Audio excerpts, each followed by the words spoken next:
Hello friends, हिमांक blog में आपका स्वागत है। आज हम क्लास 8 का विज्ञान का चैप्टर करेंगे, जंतुओं में जनन। ये हमारे एमसीक्यू क्वेश्चन रहेंगे पहले, फिर हम लघु उत्तरीय प्रश्न उत्तर भी करेंगे और दीर्घ उत्तरीय प्रश्न उत्तर भी करेंगे। चलिए फर्स्ट स्टार्ट करते हैं एमसीक्यू अपना। फर्स्ट क्वेश्चन है हमारा, जंतुओं में जनन कितने प्रकार का होता है। जंतुओं में जनन कितने प्रकार का होता है, इसमें आपको ऑप्शन दिया हुआ है। तो इसमें दो प्रकार का होता है, लैंगिक और अलैंगिक जनन। सेकंड क्वेश्चन है हमारा, निम्न में से कौन सा जंतुओं में लैंगिक जनन का भाग है। तो लैंगिक जनन का भाग सारे ही हैं, अंडाणु, शुक्राणु एंड युग्मनज। ये तीनों ही अ, भाग हमारे लैंगिक जनन से रिलेटेड है। चलिए नेक्स्ट क्वेश्चन है हमारा थर्ड क्वेश्चन, किस जंतु में भ्रूण जनन भ्राय होता है, भाई होता है, एक्सटर्नल फर्टिलाइजेशन होता है। तो जो हमारा मेंढक है उसमें एक्सटर्नल फर्टिलाइजेशन होता है। हाइड्रा में किस प्रकार का जनन होता है। फोर्थ क्वेश्चन है, हाइड्रा में किस प्रकार का जनन होता है। इसमें हमारा ऑप्शन नंबर सी बिल्कुल सही रहेगा, कली द्वारा जनन होता है। फिफ्थ क्वेश्चन हमारा, कौन सा जीव अंडज अंडज है। तो मछली हमारा अंडज में आता है, अंडज जीव होता है। चलिए हमारे लघु उत्तरीय प्रश्न उत्तर शुरू हो गए हैं। तो फर्स्ट हमारा, लैंगिक जनन से क्या तात्पर्य है।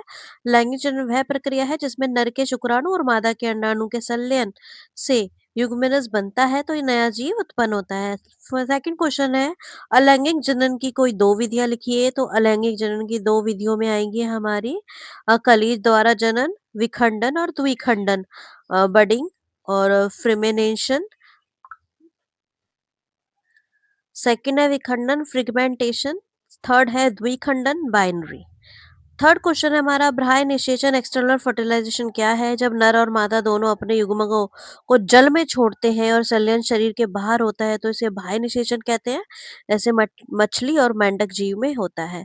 अंडज तथा जरायुज जंतुओं में अंतर लिखिए। तो अंडज तथा जरायु जंतुओं में अंतर लिखिए। तो फर्स्ट है अंडजन, अंडों द्वारा बच्चे पैदा होते हैं जैसे पक्षी और मछली में।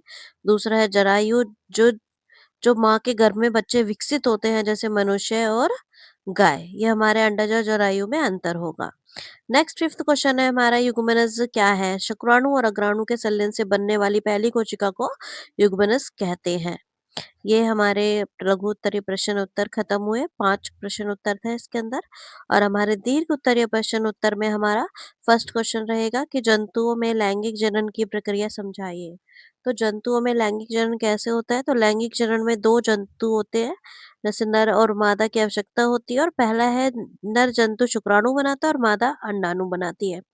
सेकंड पॉइंट होगा, इन युग्मकों के मिलने को निषेचन कहते हैं। थर्ड होगा, निषेचन के युग्मनज बनता है, निषेचन होता है तो युग्मनज बनता है, तैयार होता है। फोर्थ होगा, युग्मनज बार बार विभाजित होकर भ्रूण बनाता है। फिफ्थ पॉइंट होगा हमारा, भ्रूण विकसित होकर नया शिशु बनाता है, यानी कि नया शिशु बनाना उसकी प्रक्रिया होती है भ्रूण विकसित होने के बाद। चलिए नेक्स्ट क्वेश्चन है हमारा, अलैंगिक जनन क्या है, इनके प्रकार का वर्णन करना है। तो अलैंगिक जनन में केवल एक ही जंतु से नया जीव बनता है, एक ही जंतु नया जीव बनाता है और इसमें युग्मकों की आवश्यकता नहीं होती। मुख्य प्रकार में आएगी कली जनन, जैसे हाइड्रा और यीस्ट हो गया। द्विखंडन में अमीबा आ जाएगा। और थ्री है विखंडन। विखंडन में स्पाइरोजाइरा आ जाएगा। इस जनन में संतान अपने मूल जंतु के बिल्कुल समान प्राप्ति होती है, बिल्कुल सेम टू सेम प्राप्ति इससे होगी। और हमारे ऐसे ही वीडियो में बने रहे और इम्पोर्टेंट क्वेश्चन आपको मिलेंगे। थर्ड क्वेश्चन रहेगा, अंडजज व जरायुज जरायुज जंतुओं के उदाहरण सहित अंतर बताने हैं। तो अंडजज जंतु और जरायुज जंतु में अंतर है। पहला होगा, शरीर के बाहर अंडे देते हैं अंडाज, और जरायुज माँ के गर्भ में बच्चे विकसित होते हैं। और सेकंड होगा, अंड के बाहर भ्रूण होता है और गर्भ में भ्रूण होता है। थर्ड होगा, उदाहरण में आएंगे पक्षी, सांप और मछली अंडज के, और जरायुज में आएंगे मनुष्य और बिल्ली। चलिए हमारे नेक्स्ट हमारा दीर्घ क्वेश्चन में आएगा फोर्थ क्वेश्चन, कि मेंढक में प्रजनन तथा विकास की प्रक्रिया समझाइए। तो फर्स्ट होगा, मेंढक में प्राय निषेचन होता है। दूसरा होगा, नर और मादा दोनों अंडाणु व शुक्राणु जल में छोड़ते हैं। और तीसरा होगा, जल में निषेचन होकर युग्मनज बनता है। फोर्थ होगा, जिनमें से टैडपोल विकसित होता है और धीरे धीरे टैडपोल कायांतरण के बाद वयस्क मेंढक बन जाता है, वो वयस्क मेंढक बन के तैयार हो जाता है। मेंढक में प्रजनन और विकास की प्रक्रिया आपको बहुत ही इंपॉर्टेंट क्वेश्चन रहेगा आपके लिए, आपके बोर्ड्स के लिए। बोर्ड्स के जो एग्ज़ाम होंगे आपके, उसके लिए बहुत ही इम्पोर्टेंट क्वेश्चन रहेगा 4th क्वेश्चन। और आपको ऐसे ही किसी भी चैप्टर के क्वेश्चन आंसर चाहिए तो आप मुझे कमेंट में ज़रूर कमेंट छोड़िए, तो मैं आपके लिए बिल्कुल। आप इस वीडियो को लाइक, शेयर और कमेंट ज़रूर करिए। Thank you watching this video.